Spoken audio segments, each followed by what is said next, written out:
A continuación, Tributación de hoy.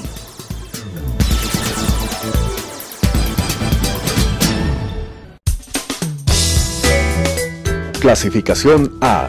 Apto para todo público.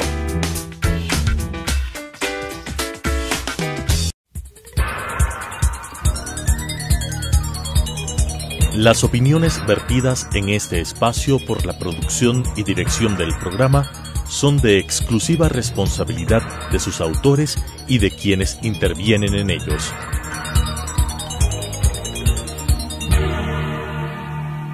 Telesucesos Canal 29 UHF presenta Tributación de hoy, un programa destinado para los ciudadanos en su entorno fiscal para el Ecuador, con la conducción de la doctora Cristina Trujillo. Tributación de hoy. Tributación de hoy, un programa diferente donde abordaremos temas relacionados con el ámbito legal de nuestro país. El día de hoy tenemos una edición especial. Como siempre, contestando inquietudes de todos nuestros televidentes y de las redes sociales que nos acompañan todos los días miércoles en nuestro querido programa de Tributación de hoy. Vamos a contestar inquietudes sobre este tema tan importante que es el impuesto a la renta de las sociedades. Sabemos que en esta semana tenemos la obligación de comenzar a liquidar el impuesto a la renta a las sociedades que estamos en el régimen general, pero adicionalmente tienen que presentar su declaración de impuesto a la renta de manera informativa a aquellas sociedades que se encuentran en el régimen de las microempresas. Tenemos múltiples inquietudes y preguntas de todos nuestros televidentes y de todas las personas que nos siguen en redes sociales. Antes de nada, quiero mandar un saludo cordial para todas las personas, contadores, financieros, empresarios, microempresarios, que nos dan ese cariño fraterno en nuestro querido programa Tributación de hoy. Vamos a comenzar con las inquietudes desde la ciudad de Quito. Estimada Cristina, estamos por comenzar una obligación tributaria muy importante como es el impuesto a la renta de las sociedades. Impuesto a la renta que lo tenemos que declarar todas las sociedades sujetos pasivos desde este mes de abril. Háblanos un poquito de cómo se debe manejar el esquema tributario de las sociedades que tenemos que liquidar el impuesto a la renta bajo régimen general. Es la pregunta de nuestra querida amiga María José del Carmen de la ciudad de Quito. María José. Cuando estamos en un régimen de impuesto a la renta bajo régimen general, las sociedades tenemos que mirar que nuestro impuesto a la renta tiene que ser calculado sobre una base imponible, la misma que viene de un proceso conciliatorio a través de una herramienta extracontable, pero que se encuentra estipulada en la ley tributaria y su reglamento, que se llama la conciliación tributaria. La misma que va a partir sobre un hecho contable, que es la utilidad o pérdida contable, y se va a tener que sobre este hecho contable, sobre este hecho real, generar todas estas partidas conciliatorias que la norma fiscal las ha determinado bajo diferentes aspectos, como por ejemplo el concepto de gastos no deducibles, que son aquellos gastos que han incumplido con la normativa tributaria vigente para un determinado periodo fiscal, la misma que extracontablemente a estos gastos no deducibles locales o del exterior deben ser sumados a esta utilidad o pérdida contable. Adicionalmente, se debe restar los ingresos exentos que por norma tributaria no pagan impuesto a la renta o los ingresos no objeto. Adicionalmente, si existe una resta de estos ingresos exentos, la normativa tributaria vigente pide que se incluya las autoglosas o esos valores que el propio contribuyente debe autodeterminar como gastos no deducibles relacionados con la renta exenta. Restarse, muy importante, las deducciones especiales, que son estos beneficios fiscales que usted tiene derecho por haber cumplido una condición. No olvidarse, por favor, en este cierre fiscal a sociedades, de hacer su amortización de pérdidas tributarias. Si usted venía perdiendo debiendo tributariamente y tiene hoy una ganancia fiscal, usted tiene un derecho de amortizarse esas pérdidas tributarias hasta el 25% de la ganancia fiscal. Y también algo que es muy importante, como la normativa tributaria acepta los impuestos diferidos, es fundamental, básico, que en este cierre tributario del 2020 se hayan aplicado todas las pruebas financieras, se hayan establecido esos ajustes por aplicación de la norma contable, se hayan determinado correctamente los impuestos diferidos, sobre todo por el tema de las generaciones y recuperaciones. En el momento que usted tiene determinada esa base imponible, esa base práctica para generar el impuesto a la renta causado corriente, usted como sociedad calcule su tarifa de impuesto a la renta que le corresponde como sociedad bajo régimen general, tomando en consideración el concepto de ingreso, costo y gasto, y determine la tarifa impositiva establecida en el artículo 37 de la ley, de tal manera que usted pueda liquidar y pagar a tiempo sus impuestos. Estamos a la espera de que el formulario 101 se actualice y usted declare de la manera adecuada, declare a tiempo y que no tengamos ningún inconveniente y que podamos enviar y también pedirle a las autoridades de control tributario que tengamos todas las facilidades para que este formulario pueda ser llenado y podamos cumplir con esta obligación tributaria tan importante, sobre todo para las sociedades. Otra de las preguntas que nos hace Carlos Fernández de la ciudad de Guayaquil es sobre las microempresas, de las sociedades microempresas, si es obligatorio presentar el formulario 101. Carlos, la respuesta es sí. La sociedad microempresa, a pesar de haber liquidado de manera obligatoria su impuesto a la renta en el formulario 125 en el periodo fiscal 2020, debe presentar el formulario 101. Me preguntaban si esto implica un doble pago y la respuesta es no.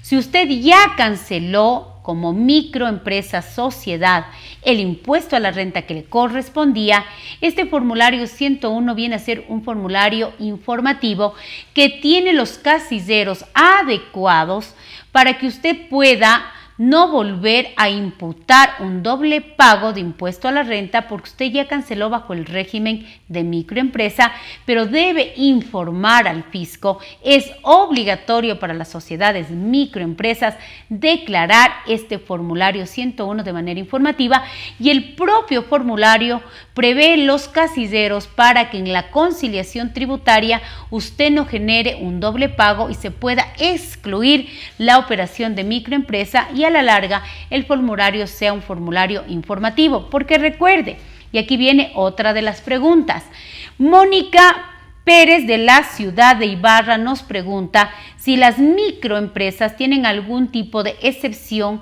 para el cálculo y pago de los trabajadores. En nuestro programa de la semana anterior con la experta María Inés de Vargas, ella nos aclaraba que el cálculo de los trabajadores, mi estimada, en su pregunta, es un cálculo que no se rige a ningún régimen ni general ni microempresas porque es un cálculo laboral, es una obligación constitucional.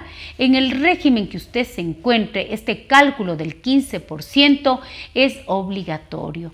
Y recuerde que para el régimen general es un gasto deducible. Para el régimen de las microempresas no, porque se rige bajo el concepto del ingreso total, del ingreso bruto. Otra de las preguntas fundamentales son ¿cuáles son las recomendaciones que se deben tener para no llegar a fin de año con un exceso de gastos no deducibles? Esta es una pregunta muy importante y sí me gustaría enfocarme que definitivamente esto viene de la mano con el control interno y el compliance que cada sociedad debe tener. El cierre fiscal, estimados televidentes, estimadas personas que me siguen en redes sociales, no es un cierre fiscal que se lo hace al 31 de diciembre. por favor. El cierre fiscal se lo debe venir haciendo todos los días del año, todos los meses. Tenemos que ir controlando que todas nuestras transacciones y operaciones se encuentren cumpliendo todo el marco regulatorio vigente de nuestro país. Primero, comenzando con las normas contables. Las sociedades tenemos que cumplir con una contabilidad sana y transparente. El tener una contabilidad sana y transparente, la consecuencia es que usted tenga impuestos bien pagados. Usted, para no tener un exceso en gastos no deducibles, tiene que revisar todos los años. Mi recomendación es que revise la ley tributaria si ha tenido modificaciones, actualizaciones, porque a veces los errores se dan por hechos involuntarios, por no estar actualizados. Tiene que recordar que todos los costos y gastos tienen que ser formales, tienen que estar soportados en comprobantes de venta válido de acuerdo a la legislación que corresponda, porque nosotros podemos tener costos y gastos locales como del exterior. Adicionalmente, tienen que ser costos y gastos imputables a los ingresos. ¿Qué quiere decir esto? Que sus costos y gastos sean generadores de ingresos. Tienen que ser costos y gastos reales, costos y gastos legales.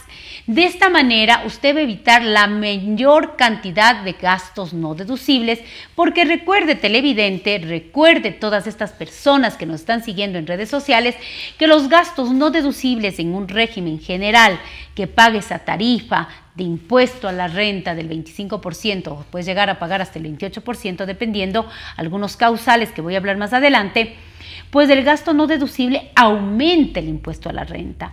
Entonces hay que ir controlando mes a mes que nuestros costos y gastos, aparte de ser financieramente correctos, cumplir con la norma contable, cumplan con todas las especificaciones de la ley tributaria, formales, legales, imputables, reales. Y obviamente revisar cada uno de estos artículos que la ley y el reglamento prevé para que usted al final del ejercicio pues tenga la menor cantidad de gastos no deducibles y pague un impuesto a la renta causado corriente de una manera justa, de una manera correcta, pero sobre todo pues cumpla con las disposiciones legales.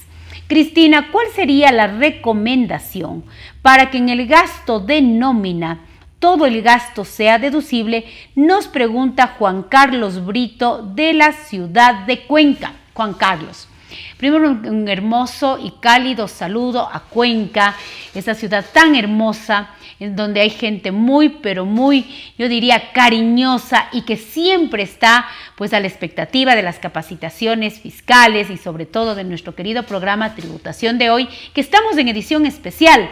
¿Por qué estamos en edición especial? Porque ya comenzamos a declarar el impuesto a la renta a las sociedades y hay que hacerlo de manera correcta. Juan Carlos Brito de la ciudad de Cuenca contestando inquietudes en nuestro programa especial. Siempre yo recomiendo que el gasto nómina es un gasto delicado, porque se encuentra relacionado con el recurso humano, con las personas, con ese ser tan importante que es el empleado en relación de dependencia. Aparte de cumplir con todo el marco regulatorio en el ámbito laboral y social, la parte tributaria es fundamental. La norma tributaria establece, mi estimado Juan Carlos Brito de la ciudad de Cuenca, que para que el gasto nómina sea deducible, usted tiene que aportar al IES el 100% de lo que se considera remuneraciones normales y pecuniarias hasta la fecha de la declaración del contribuyente. No se olvide que aparte de evitarse el riesgo laboral y social, la aportación al IES sobre los ingresos normales y pecuniarios hace que sean deducibles de impuesto a la renta. En lo relacionado con el 13º y cuarto sueldo, que se le conoce como remuneraciones adicionales, para que sean deducibles deben cumplir estrictamente con lo que establece el Código del Trabajo. Y en la última parte del gasto nómina, que son los beneficios de orden social, las prestaciones sociales o las exenciones al IES, la norma tributaria pide que se cumpla con lo que establece las normas laborales y las normas de seguridad social para que se acepte la deducibilidad. Mi recomendación, antes de por favor cerrar sus balances, preparar esa conciliación tributaria, ese impuesto a la renta, ese formulario 101, hacer una prueba de nómina en el aspecto tributario, una lecturita del artículo 10, numeral 9 de la ley y 28, numeral 1 del reglamento le va a quedar perfecto para que usted pueda preparar un impuesto a la renta y si existe algún gasto no deducible, lo pueda conciliar en ese formulario 101, en esa conciliación tributaria y se evite riesgos tributarios innecesarios. Y es mejor que lo determine usted que la autoridad de control por el recargo del 20% establecido en el Código Tributario. Sigamos, Cristina, recomendaciones en pagos al exterior. Nos pregunta Mónica Andrade de la ciudad de Machala. Siempre existen dudas y riesgos en los pagos que se hacen al exterior. Sí, la verdad es que los pagos al exterior, los gastos que se hacen al exterior, siempre son gastos importantes y la parte fundamental es que conozcamos de manera general qué nos va a evitar en todo un ejercicio fiscal que tengamos gastos no deducibles y sobre todo al final del ejercicio poder no considerarlos a todos como un gasto que se pueda restar para efectos fiscales. Lo primero que tiene que saber que todo pago en general, sea local o del exterior, tiene que cumplir con el principio de la formalidad, con el principio de la imputabilidad, es decir, facturas, comprobantes de venta válidos, que me generen ingresos, pero también lo más importante, que la regla general del artículo 13 de la Ley Tributaria y del artículo 30 y 31 del Reglamento Fiscal es que debe cumplirse con la retención en la fuente, que es una retención alta, porque es equivalente a la tarifa de sociedad, el 25%, o en el caso de hacer un pago a paraísos fiscales o de menor imposición, el 35%. Sin embargo, existen ciertos pagos en que la norma permite que sean deducibles y que no se haga la retención, como por ejemplo la importación de bienes. En la importación de bienes no se hace la retención en la fuente, pero usted tiene que cumplir con otros impuestos relacionados con los tributos de comercio exterior. Me preguntaban sobre pagos al exterior por importación de servicios. Es importantísima la retención en la fuente. Pero si existen convenios para evitar la doble imposición, usted los puede aplicar, pero cumpliendo con todas las formalidades que se deben para la aplicación de los convenios. Nuestro país, el Ecuador, tiene firmado varios convenios para evitar la doble tributación. Los pagos al exterior son fundamentales porque nuestro país, por chiquito que sea, hacemos operaciones internacionales y queremos que todos nuestros costos y gastos se encuentren totalmente deducibles. Y cuando hacemos un cierre fiscal, sobre todo en pagos al exterior, hay que tener mucho cuidado con las retenciones en la fuente.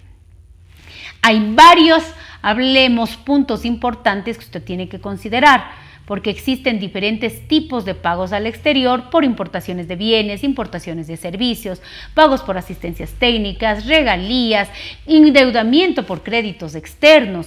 También recuerde que en el tema de créditos externos es muy importante que usted sepa todas las formalidades que tiene que cumplir cuando se endeuda con el sistema financiero internacional o cuando se endeuda también por créditos con terceros, que es el famoso crédito a mutuo o con partes relacionadas.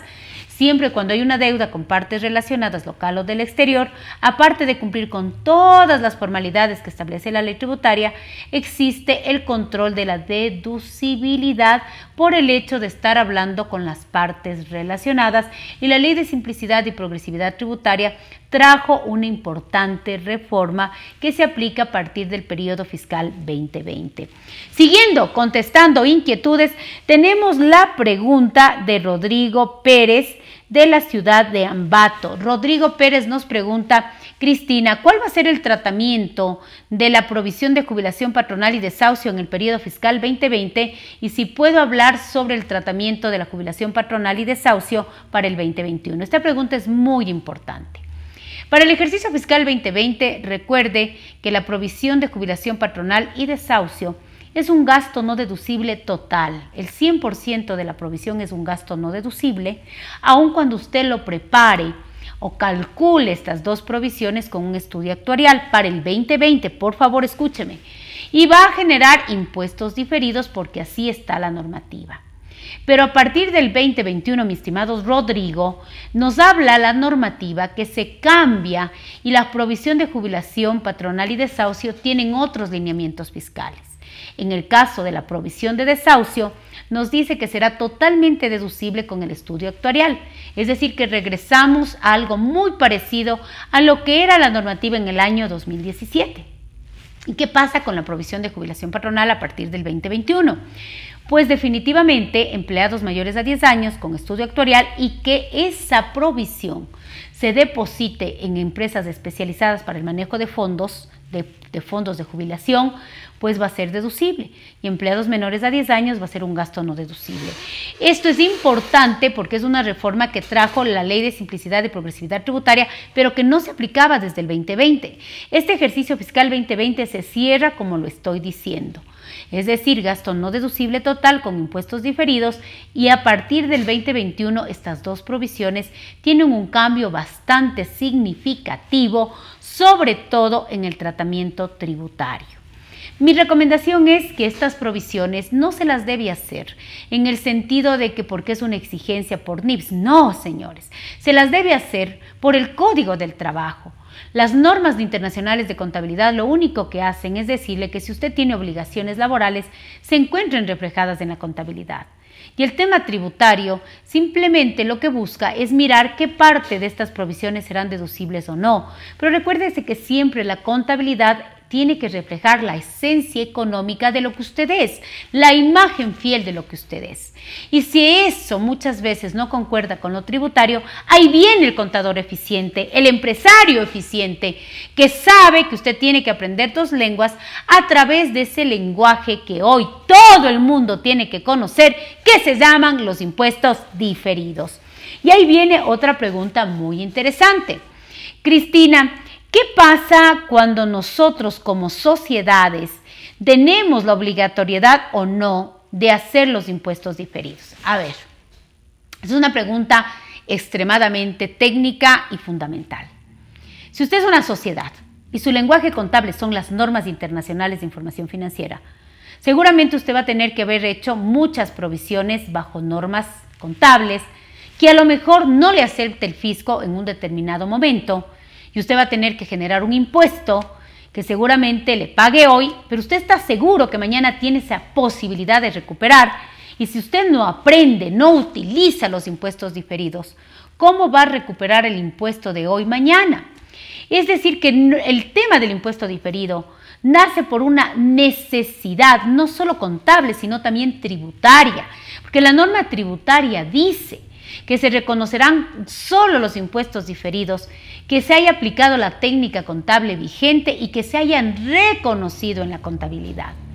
Hoy por hoy el contador, el auditor, incluso el empresario que no habla dos lenguas al mismo tiempo, la lengua contable, la lengua tributaria y los impuestos diferidos, pues tenemos problemas para poder aplicar, poder enviar, poder proporcionar información a los diferentes usuarios.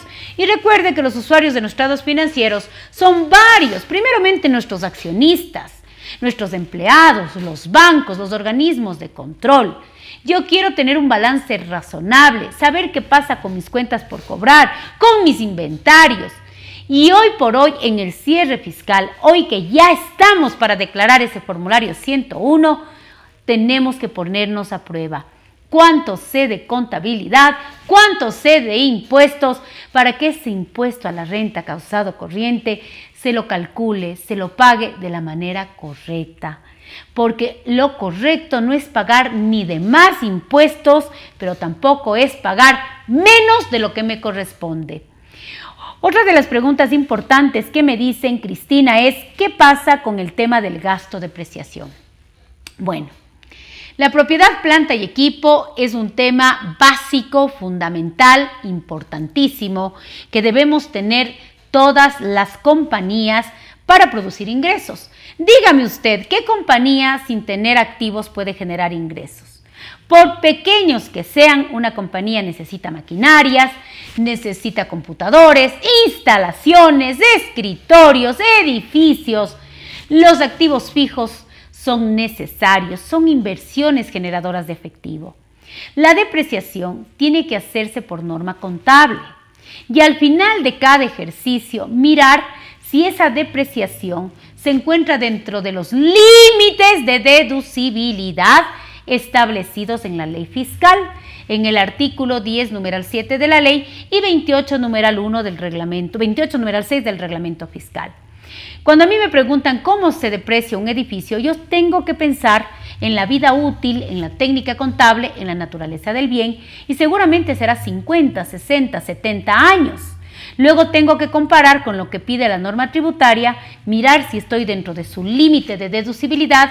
Si estoy en buena hora, el gasto será deducible y si no lo estoy, tendré que sacar un gasto no deducible.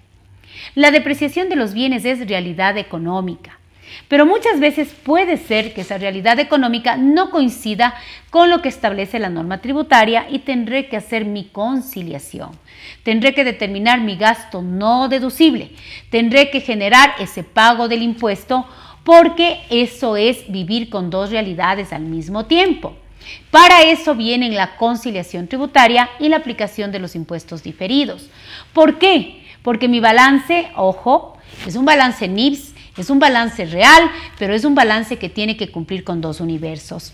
Son algunas de las preguntas importantes que me han hecho en esta edición especial sobre el cierre tributario para las sociedades bajo régimen general que estamos listos para declarar. Comenzamos con los contribuyentes especiales este 9 de abril y espero de corazón que le haga de la mejor manera posible, aplicando todo el marco regulatorio en la parte contable, en la parte financiera, en la parte tributaria, que ese 101 vaya totalmente respaldado con toda la normativa vigente, porque pagar correctamente los impuestos no es pagar ni de más ni en menos, es el pago justo.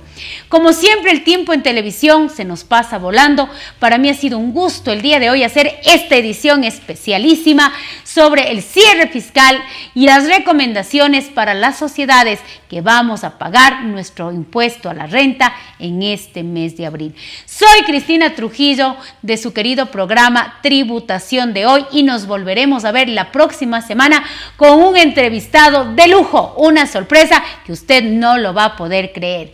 Nos volvemos a ver hasta la próxima semana. Las opiniones vertidas en este espacio por la producción y dirección del programa son de exclusiva responsabilidad de sus autores y de quienes intervienen en ellos.